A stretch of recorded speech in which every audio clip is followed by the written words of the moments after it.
Welcome parents.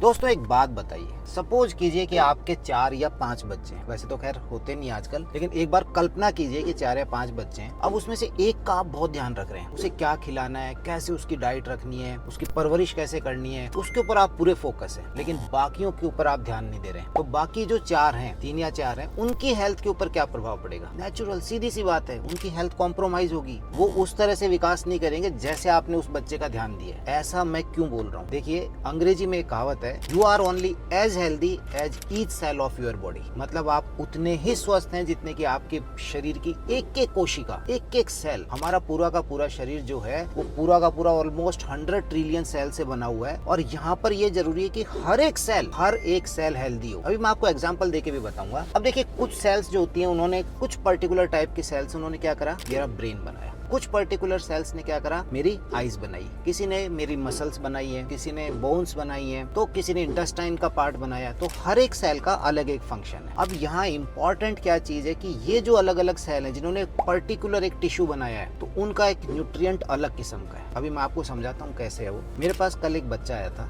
उस बच्चे का हीमोग्लोबिन था 7 ग्राम%, जो कि आजकल बहुत कॉमन सा हो गया, 7 ग्राम 8 ग्राम। और जब भी मैं देखता हूँ मुझे बहुत दुख होता है। जब मैंने उसके पूरा का पूरा इन्वेस्टिगेशन कराकर उसकी डिटेल्ड हिस्ट्री पूरी ली, उसके अंदर पता चला कि उसकी डाइट के अंदर केवल और केवल मिल्क जा रहा है। उसको 4 से 5 बार मिल्क पिलाया जा रहा है। जब घर वालों से बात करी तो घर वालों ने कहा, अब वो उनके घर में गाय भैंसे हैं भाई, 5-5 6-6 बोल रहे थे, करीब 20-22 लीटर दूध बाहर जाता है, 10-12 लीटर दूध तो हम घर में रखते हैं, हमारे बच्चों को पिलाते हैं। तो मैंने कहा वो तो सब सही है। अब आपको ये पता होना चाहिए कि आप जब 10-12 लीटर आपने घर में रख रखा, आपका बच्चा 2-2 लीटर 1.5 लीटर दूध पी रहा है, 18 महीने का बच्चा, जब वो इतना दूध उसकी डाइट में जा रहा है, तो वो बाकी का खाना कैसे खाएगा? जैसे मैंने आपसे अभी बात करी कि हर एक सेल का हमें ध्यान रखना है। अब आपने यहाँ पर कैल्शियम तो दे रहे हैं आप उसे। देखिए, दूध के अंदर क्या जा रहा है, कैल्शियम जा रहा है मेनली। कैल्शियम किसके लिए जरूरी है? कैल्शियम जरूरी है मेरी हड्डियों के लिए, आपके बच्चे की हड्डियों के लिए, टीथ के लिए। नेचुरली वैसे और भी कैल्शियम के काम है, लेकिन मेन न्यूट्रिएंट किसका है? ये हमारी बोन्स एंड टीथ के लिए जरूरी है। तो जैसे कैल्शियम मेरी बोन्स एंड टीथ के लिए जरूरी है, उसी तरह से विटामिन ए मेरी आंखों के लिए जरूरी है। हमने पढ़ा नहीं क्या विटामिन ए का कितना इंपॉर्टेंट रोल होता है आई हेल्थ के लिए? तो जैसे कैल्शियम जरूरी है हड्डियों के लिए, विटामिन ए जरूरी है आईज के लिए, फाइबर्स जरूरी हैं आंतों के लिए। फाइबर्स नहीं जाएंगे तो आंतें प्रॉपर्ली काम नहीं करेंगी। ऐसे ही आपके पास अच्छे फैट्स हैं, वो किसके लिए चाहिए? अच्छे फैट्स चाहिए ब्रेन की हेल्थ के लिए। प्रोटीन्स चाहिए आपके किसके लिए? मसल्स के लिए। तो हर एक सेल का, या हर एक, मैं कहता हूँ उस सेल ने गुच्छा बनाया, एक ऑर्गन बनाया, उसके लिए हर एक अलग न्यूट्रिएंट है। अगर बच्चे की डाइट में कैल्शियम ही कैल्शियम जा रहा है, कैल्शियम ही कैल्शियम जा रहा है, तो आंतें कैसे काम करेंगी? उसके डाइट में फाइबर्स तो गए ही नहीं, ऐसे के अंदर आयरन नहीं गया, आयरन नहीं गया तो ब्लड सेल्स आरबीसीज कैसे बनेंगी, हीमोग्लोबिन कैसे बनेगा, ऑक्सीजन की डिलीवरी कैसे होगी? पूरा का पूरा साइकिल घूम जाएगा। पूरा का पूरा साइकिल उसकी ब्रेन की हेल्थ पर भी प्रभाव पड़ेगा। तो यहाँ पर सबसे इंपॉर्टेंट है कि you are only as healthy as each cell of your body. आपको अपने शरीर की, अब मैं अपने बच्चे से रिलेटेड आपकी बात कर रहा हूँ, जो मैंने शुरू में आपसे एक सवाल पूछा था कि 4 या 5 बच्चे, मैं ये कहना चाह रहा था कि बच्चे का शरीर बहुत सी डिफरेंट टाइप ऑफ सेल से मिलकर बना है। ऐसा नहीं कि आप एक ही सेल का ध्यान रख रहे हैं, जैसा कि यूजुअल मैं सोसाइटी के अंदर देख रहा हूँ, समाज के अंदर देख रहा हूँ। हमारे यहाँ पर दूध का चलन इतना ज्यादा है, इतना ज्यादा है। मैं दूध के अगेंस्ट में नहीं हूँ, दूध आप पिलाइए जरूरी है, लेकिन ऐसे नहीं कि आप केवल दूध ही पिलाइए, क्योंकि ऐसा ही चल रहा है। सुबह से लेकर रात तक 4-4 5-5 6-6 बार दूध पिलाते हैं और हम सोचते हैं कि बच्चे को पूरा न्यूट्रिशन मिल गया। दूध में कंप्लीट न्यूट्रिशन नहीं है, बहुत सी चीजें जो दूध से नहीं मिलेंगी। और वो सेल्स जिनको की कैल्शियम ज्यादा नहीं चाहिए, इनको अलग न्यूट्रिशन चाहिए, वो इससे परेशान होंगे।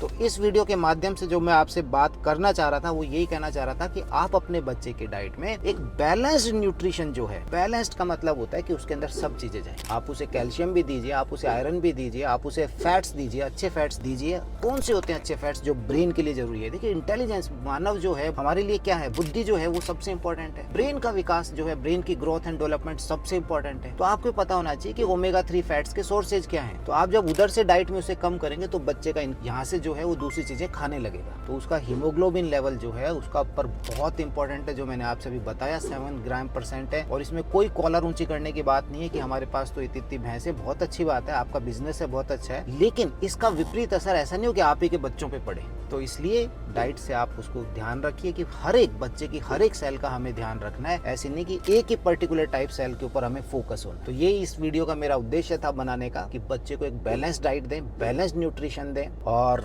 अगर आपको जानना है कि कैसे हम कर सकते हैं तो आप मेरे डिफरेंट वीडियोस देख सकते हैं। ओमेगा 3 फैट से रिलेटेड वीडियोज हैं, प्रोटीन से रिलेटेड है, आयरन की पूरी एक सीरीज है, आप वो सब देख सकते हैं। और याद रखिए मेरा हर एक वीडियो डेली रात को 9 बजे आता है। कभी शॉर्ट आएगा तो सप्ताह में 1 या 2 बार लॉन्ग आएगा। अब आप मुझे बताइए कि आप मेरे इस वीडियो के बारे में क्या सोचते हैं। क्या आपके घर में भी ऐसा चलन है? आपके घर में भी ये प्रॉब्लम है? यदि है तो आप उसे करेक्ट करने के लिए क्या कर रहे हैं? या किसी का प्रेशर है? कई बार घरों में प्रेशर रहता है कि नहीं दूध पिलाइए, बच्चा रोया नहीं कि दूध पिलाइए। आप मुझे कमेंट सेक्शन में बताइए। मेरा सवाल सभी मदर्स है कि क्या आपको ऐसी प्रॉब्लम आप फेस कर रहे हैं अभी?